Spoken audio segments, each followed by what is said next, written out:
আমাদের বাড়িতে আজকে দুপুরবেলা চুরি হয়ে গেছে সব কিছুই। আসলে চুরি বলা যায় না ডাকাতি বলা যায় জানি না। বাড়িতে বাবা মা কেউই ছিলেন না, তারা কাজে ছিলেন। তো এই ইনফরমেশন হয়তো তারা খুব ভালো করে জানতে পারছে। জানার পরে আমাদের যে ট্যাঙ্কি, পানির ট্যাঙ্কির ওখানে উঠছে গাছ থেকে মেবি। তারপর ওখান থেকে রান্নাঘরের টিন খুলে তারপরে ভিতরে আসছে। ভিতরে আসার পরে রান্নাঘরের পরে যে আমাদের মেইন ঘরগুলো, ওগুলোতে তো সরাসরি ঢুকতে পারে নাই, এই জন্য ওখানে ভেন্টিলেটর কাটছে, ভেন্টিলেটর ভেঙে তার মধ্যে থেকে ঢুকছে, ঢুকে দরজা খুলছে। দরজা খুলে এরা সবাই আসছে। আসার পরে আমাদের যে 4টা রুম নিচে, তার প্রত্যেকটা রুমেই হচ্ছে ওয়ার্ড্রোব, স্টিল আলমিরা, তারপর আমাদের বড় একটা ট্রাঙ্ক ছিল, এরপরে ড্রেসিং টেবিল, সব কিছু তারা তছনছ করে লন্ডভন্ড করে এরপরে এরা চুরি করছে। আবার আমাদের যে স্টিল আলমিরা, এর ভিতরে মায়ের অনেক গয়নাগাটি, কাপড় চোপড়, আমাদের অনেক কাগজপত্র, ব্যাংকের চেক সব কিছু ছিল, তা সব কিছুই নিয়ে গেছে।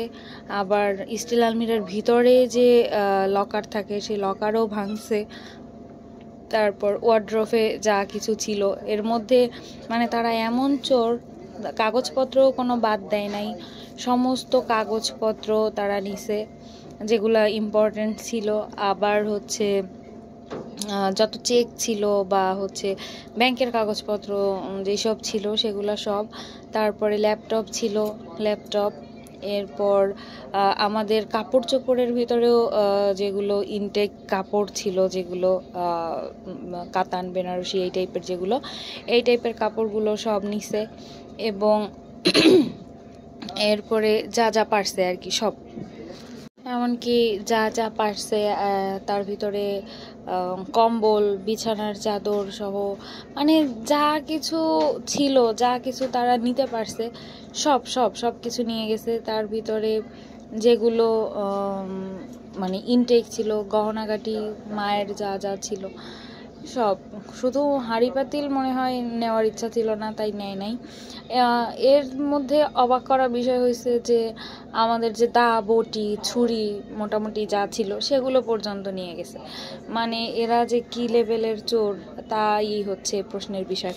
আর সব থেকে বড় ব্যাপার হচ্ছে যে বাবার টুকটাক কাগজপত্র যেগুলো ছিল, সে কাগজপত্রগুলো তারা মানে বেছে বেছে যেগুলো মেইন কপি সেগুলো নিছে।